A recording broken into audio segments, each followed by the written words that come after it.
Hello बच्चों, तो क्या हाल चाल है आप सभी का। तो बच्चों, आज के इस वीडियो में हम सभी चौपाई, सोरठा, रोला और दोहा इन सभी के बारे में समझने वाले हैं। आपके सामने अभी चौपाई का खुला हुआ है। सबसे पहले हम शुरू कर लेते हैं। आज एकदम ढांसू ट्रिक जय हनुमान ज्ञान गुण सागर वाले शुरू करने वाले हैं, तो वीडियो में अंत तक बने रहिएगा। सबसे पहले आता है हमारा परिभाषा, ठीक है ना। तो परिभाषा में क्या लिखना है, चौपाई जो है वो सममात्रिक छंद होता है, ठीक है। चौपाई कैसा छंद है, एक सममात्रिक छंद है, ठीक है। और इसमें 4 चरण होते हैं। 4 चरण, चरण कौन-कौन से देखिए, एक यहाँ से यहाँ तक एक लाइन हो गई तो इसको एक चरण कहेंगे। तो ऐसे 1 2 3 4 4 चरण हैं, 4 चरण होते हैं। प्रत्येक चरण में 16 मात्राएँ। अब ये लघु गुरु क्या होता है, 16 मात्राएँ क्या होती है, इसके बारे में जान लेते हैं।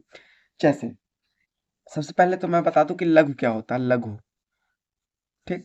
लघु मतलब कि एक लाइन, ठीक। और जो हमारा गुरु होता है, गुरु, वो हमारा ऐसे एस टाइप में बनता है, ठीक है ना, थोड़ा-सा इस तरह से, ठीक, इस तरह से होता है। अब हम ये समझेंगे कि इसको समझते कैसे, मतलब कि लघु को कितनी मात्रा गिनी जाती है, गुरु को कितनी मात्रा गिनी जाती है।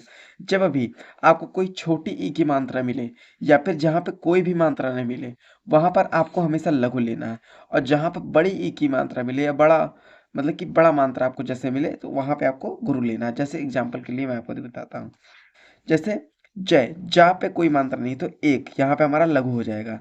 या पे लघु, हा पे लघु, ना पे देखिए यहाँ छोटा ऊ की मात्रा है, 2 मात्रा है, लेकिन यहाँ देखिए छोटा ऊ की लगा है तो लघु। माँ पे देखिए बड़ा आ की मात्रा लगा, माँ, तो गुरु। ना पे लघु, ज्ञा पे आ बड़ा आ की मात्रा है कि नहीं, गुरु। ना एक, गा पे छोटा ऊ की मात्रा, लघु। ना पे एक, सागर, गुरु हो जाएगा। सा पे बड़ा आ की मात्रा, गा, लघु, और यहाँ पे लघु। अब यह क्या कर रहा है, 16 मात्राएं होती है। अब देखिए गिनते हैं 16 मात्रा है कि नहीं। जो हमारा ये एस टाइप में है उसको 2 गुनेंगे और जो एक है उसको तो एक ही गिनेंगे, ये भी आपको पता है। 1 2 3 4, 4 2 6 7, 7 2 9, 1 10, 11 12 13 14 15 16, 16 मात्राएं आ रही कि नहीं। तो ऐसे ही 16 16 मात्राएं सब में होंगी, इसमें भी होंगी, इसमें भी होंगी, इसमें। अब बहुत लोग कंफ्यूजन होगा तो जल्दी से देख लेते हैं। इस पे एक हो जाएगा, इस पे एक हो जाएगा, इस पे भी एक हो जाएगा, इस पे 2 हो जाएगा, इस पे 1 हो जाएगा, इस पे 1 हो जाएगा, इस पे 1 हो जाएगा, इस पे 2 हो जाएगा, इस पे 1, इस पे 1 2 1 1। गिनिए कितनी है, 1 2 3 4 5 6 7 8 9 10 11 12 13 14 15 16, 16 मात्रा है ना। अब इसी तरीके से इसमें भी होंगी, ठीक है। समझ में आ गया आप सभी को। तो ऐसे 16 16 मात्राएं होंगी। और इसमें देखिए अंत में क्या लिखा, अंत में 2 गुरु वर्ण होंगे। अंत में क्या होगा, 2 गुरु वर्ण होगा। जैसे कि अंत वाली जो लाइन होगी उसमें 2 गुरु होगा, यानी ये देखिए गुरु है और वर्ण है, ठीक है ना। इस तरह से आपको समझना है, 2 गुरु वर्ण होता है अंत में, ठीक है। तो ये हमारी चौपाई हो जाती है। आपको एकदम आसानी समझ में आई होप आ गया होगा। एकदम सिंपल सा है। उदाहरण इसका जय हनुमान ज्ञान गुण सागर, जय कपीस लोक उजागर, रामदूत अतुल्य बलधामा, अंजन पुत्र पवन सुत नामा। इस तरह से आप हनुमान चालीसा याद करते हैं, वैसे आपका उदाहरण भी तैयार हो जाएगा, ठीक है। अब चलिए हम लोग अपना अगला देखते हैं। तो अगला हमारा आ जाता है दोहा। दोहा का हम लोग परिभाषा देखेंगे। तो परिभाषा क्या होती है, दोहा अर्ध सममात्रक छंद है, ठीक है ना। दोहा कैसा छंद है, एक अर्ध सममात्रक छंद है। इसमें 4 चरण होंगे, इसमें भी जो है 4 चरण होंगे। जैसे हमने पहले पढ़ा चौपाई, तो इसमें भी देखिए 4 चरण थे, तो इसमें भी 4 ही चरण होंगे, ठीक। इसके पहले और तीसरे चरण में, जो पहला और तीसरा चरण है उसमें 13 13 मात्राएं। अब आपको कंफ्यूजन आएगा। देखिए यहाँ से यहाँ तक पहली चरण हो गई, फिर यहाँ से यहाँ तक दूसरी, फिर यहाँ से यहाँ तक तीसरी, फिर यहाँ से यहाँ तक चौथी। क्या करा, पहला और तीसरा, तो मतलब कि इस वाले में और इस वाले में, इसमें इसमें, क्योंकि दूसरा ये होगा तीसरा ये, तो इसमें इसमें जो है 13 13 मात्राएं होंगी। अब आप इसको याद कैसे करेंगे, याद करने की ट्रिक भी तो होनी चाहिए कुछ। ट्रिक क्या है देखिए, क्या कह रहा है, पहले और तीसरा, तो पहला और तीसरा में 13 मात्राएं। तो पहला और तीसरा में 13 मात्राएं तो लिखिए उठा भैया, आप क्या इसमें याद करने की जरूरत है। पहला और तीसरा में 13 13, और बाकी जो दूसरी और चौथी है उसमें हमारी 11 11 मात्राएं हो जाएंगी। इसको आप सिर्फ याद कर लीजिए, ठीक है ना। 13 वाला आपका खत्म हो गया, ठीक है। दूसरा चौथा यानी कि इन दोनों में 13 रहेगा और इन दोनों में 11 11, ठीक है, मात्राएं रहती है। तो चाहे देख लीजिए, वही लिखा है, दूसरे और चौथे चरण में 11 11 मात्रा होती हैं। और सम चरणों के अंत के वर्ण गुरु और लघु होते हैं। अब और इसमें हम लोग सबसे पहले आपको बताते हैं कि इसका उदाहरण भी बिल्कुल सिंपल है। उदाहरण क्या है? श्री गुरु चरण सरोज रज, निज मन मुकुर सुधार, बरनहु रघुवर विमल जसो, जोदायक फल चारि। एकदम शुरुआत की लाइन हनुमान चालीसा की दोहा है, ठीक है।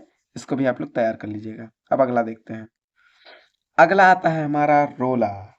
परिभाषा क्या होगी? यह सममात्रिक छंद है, इसमें 4 चरण हैं और प्रत्येक चरण में 24 मात्राएं होती हैं, ठीक है।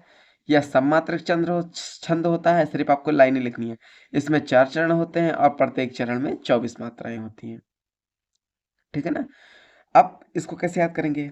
सबसे पहले तो इसमें देखिए चरण इसमें 4 होते हैं, लेकिन आपको ये कॉमा वाला नहीं गिनना है इस वाले में। इसमें आपको ये एक चरण यहाँ से यहाँ तक, यहाँ से यहाँ तक, यहाँ से यहाँ तक, यहाँ से यहाँ तक, ठीक है। 4 चरण होंगे और प्रत्येक चरण में 24 मात्राएं। अब क्लियर करेंगे, इसको मैं नहीं बताऊंगा, इसको आपको कमेंट में बताना है कि इसमें 24 मात्राएं है या नहीं। और इसको आपको वीडियो को पॉज करके सारा लिखना है कि ये गुरु है, ये लघु है, ठीक है। इस तरह से आपको करके आपको चेक करना है, ठीक है, कि 24 मात्राएं हैं कि नहीं। नहीं है तो आपको बताना है इसमें से एक गलत भी है, ठीक है। क्योंकि मैंने जानबूझ के गलत किया ताकि आपको पता चले आपको आ रहा है कि नहीं आ रहा है। आप लोग चेक करिए, ठीक है। और नहीं भी गलत हुआ तो फिर बहुत अच्छी बात है। 24 मात्राएं होती हैं, 11 और 13 मात्राएं पर यति होती है, ठीक है। जो 11 और 13वां मात्रा होता है ना, वहां पे उस पे हमारा यति होता है। अब इसका उदाहरण हम लोग देख लेते हैं। उदाहरण क्या होगा? नीलांबर परिधान हरित पट पर सुंदर है, सूर्य चंद्र युग मुकुट, मेखला रत्नाकार है, नदियां प्रेम प्रवाह, फूल तारा मंडल है, बंदीजन खगवृंद शेषफन सिंहासन है, ठीक है।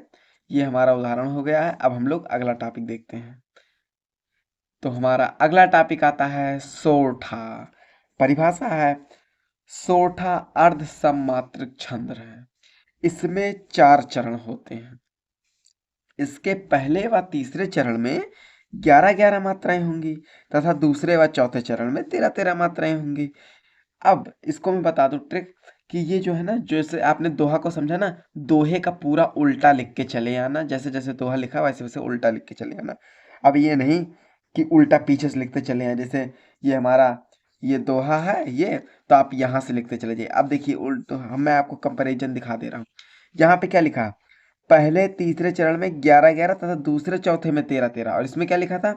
पहले तीसरे में 13-13 तथा दूसरे चौथे में 11-11, यानी कि एकदम उल्टा हो जाएगा। इस वाले में हो रहा था पहले और तीसरे में 13, लेकिन इस वाले में पहले और तीसरे में 11 हो जाएगा और दूसरे चौथे में 13-13 मात्राएं हो जाएंगी। और इसमें विषम चरणों के अंत में गुरु और लघु आते हैं। यानी कि विषम चरणों का मतलब यहाँ पर जानते क्या होता है? जैसे कि ये देखिए हमारा आप ये देखिए 4 चरण है, तो यहाँ से यहाँ तक 1, यहाँ से यहाँ तक 2, यहाँ से यहाँ तक 3, यहाँ से यहाँ तक 4। तो जो विषम है, विषम संख्या क्या होती है? 1 और 3। तो पहले वाले में और तीसरे वाले में क्या होगा? लघु और गुरु होगा, ठीक है ना, अंत में। लेकिन आपको सुनिए, मैं बता दे रहा हूँ जुगाड़। इसको आप नहीं भी लिखेंगे पेपर में, काम चल जाएगा। सिर्फ यहाँ से यहाँ तक आप लोग लिख देंगे, आपका काम हो जाएगा, ठीक है ना। इसका उदाहरण बता देता हूँ। रहीमन मोही ना सुहाय, अमी पियावे मान बिनु, बरु विष दे बुलाए, मान सहित मरिबो भलो। इसका मतलब मैं आपको बता देता हूँ कि रहीमन जो है वो कहते हैं कि अगर आप क्या कहते हैं, बिना सम्मान के, वैसे कहते हैं आपका अपमान करके आपको अगर कोई अमृत भी पिलाएगा ना, तो उसको भी मैं नहीं पीऊंगा। लेकिन अगर मुझे कोई घर बुलाकर सम्मान सहित विष भी पिला देगा तो मैं उसको पीने के लिए तैयार हूँ। इस तरह से इसका ये है, ठीक है ना। सोरठा हमारा हो गया है। अब वीडियो को हम यहीं पे अंत करेंगे। वीडियो इस समय हमारी बहुत डाउन चल रही है, तो आप लोगों को सपोर्ट करना है, ठीक है ना। वीडियो को अंत तक देखना है। तो चलिए मिलते हैं नेक्स्ट वीडियो में। जय हिंद, जय भारत।